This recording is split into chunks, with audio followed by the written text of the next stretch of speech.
Halo semuanya, kita kembali lagi di Lab Service kita. Hari ini kita akan berbicara tentang ketika anak Tuhan diguna-guna demi cinta.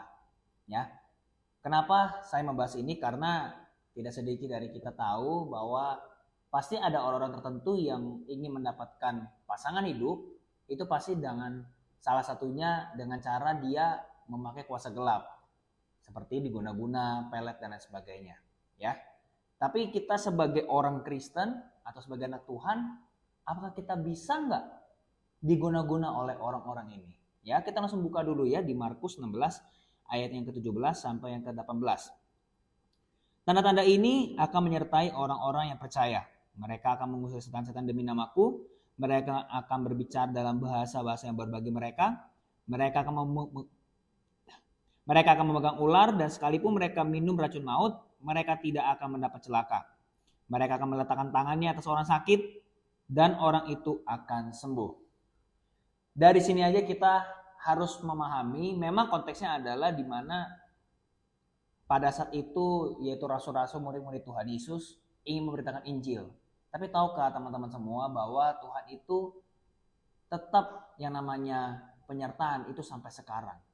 Makanya di sini dikatakan apa? Tanda-tanda ini akan menyertai orang-orang yang percaya. Kalau kalian percaya pada Yesus, apalagi kalau kalian yang masih muda, kalian mau dituntun olehnya seperti ikut ke gereja, beribadah, kalian juga mau dimuridkan di situ, tertanam di dalam komsel atau my group di tempat saya, dan juga membaca firman setiap hari, yang namanya guna-guna atau kuasa-kuasa gelap di situ itu tidak akan bisa mempan sama kita. Tapi pertanyaannya, orang Kristen bisa nggak sih diguna-gunain? Bisa. Kenapa bisa? Karena dia bukan hanya saja dia hanya percaya Yesus saja, tapi dia ini tidak mau melakukan apa yang Tuhan lakukan. Memang sih di sini dikatakan tanda-tanda ini akan menyertai orang percaya. Tapi orang percaya seperti apa yang dimaksud Tuhan itu adalah orang yang melakukan firman-Nya.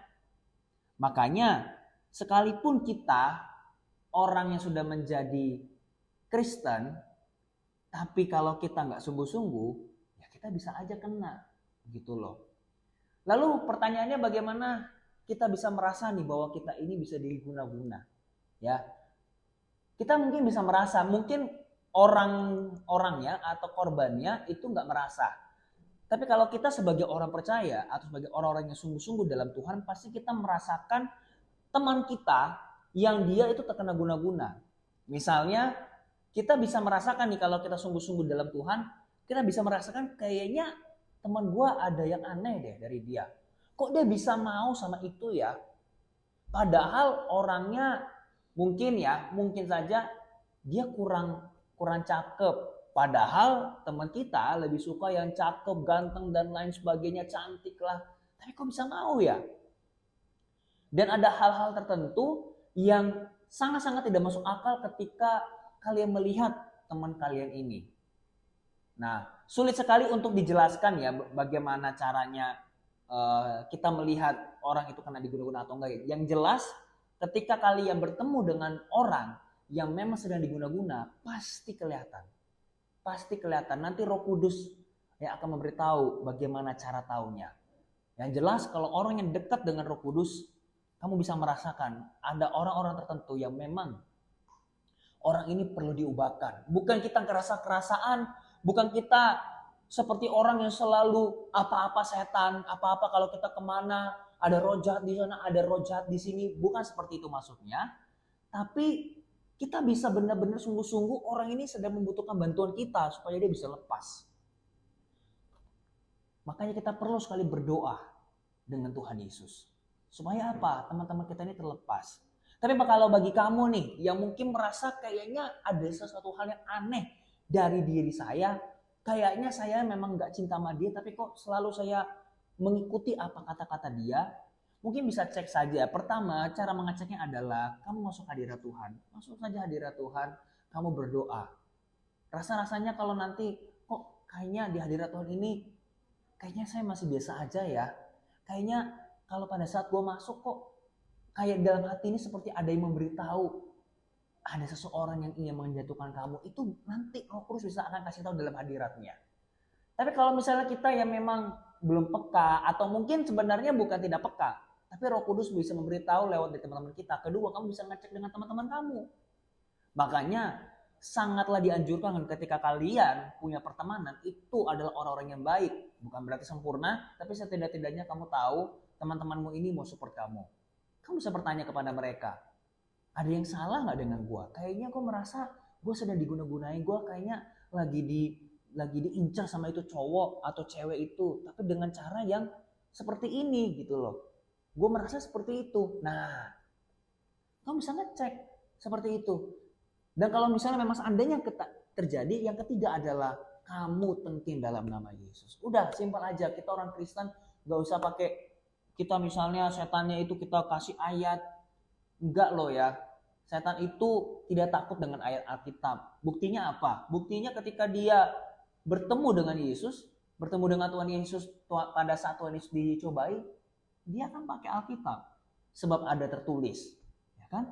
Makanya Tuhan Yesus membalasnya dengan sebab ada tertulis. Tengking aja dalam nama Yesus. Karena kalau misalnya kamu nggak pakai dalam nama Yesus, mereka nggak akan takut. Makanya yang pertama itu hadirat Tuhan dulu. Karena ketika kalian masuk hadirat Tuhan, setan-setan itu nggak akan bisa masuk.